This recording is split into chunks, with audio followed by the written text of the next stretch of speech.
تم نے محمود ایاز کا واقعہ بھی سنا ہوگا، کئی دفعہ پہلے بھی آپ نے سنا ہے کہ محمود اور ایاز یہ تھے، ایک محمود بادشاہ تھا، ایاز اس کا غلام تھا، لیکن بڑا دنا تھا، بڑا وفادار تھا۔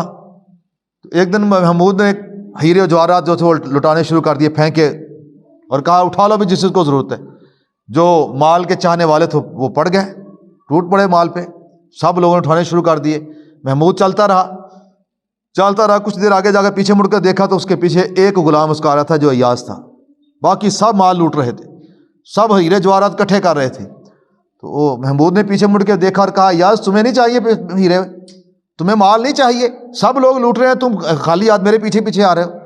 اس نے کہا حضور مجھے مال نہیں چاہیے، مجھے تو مال والا چاہیے، مجھے تو ہیرے نہیں چاہیے، مجھے ہیروں والا چاہیے مجھے۔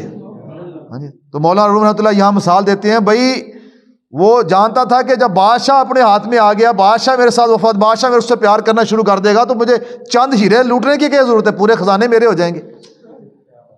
تو بندے جب تو اللہ کا بن جائے گا تو پھر ہر چیز تیری ہو جائے گی، تو ہو تو صحیح اس کا۔ آج فرید داتا ایسے تو نہیں ہو رہی بھائی، آج ہر شے داتا کے قدموں میں ہے، ہر شے بابے فرید کے قدموں میں ہے، اللہ والوں کے قدموں میں ہر شے ہے۔ کیوں ہے؟ بس وہ اللہ کے ہو گئے، اللہ نے ہر چیز ان کی بنا دی۔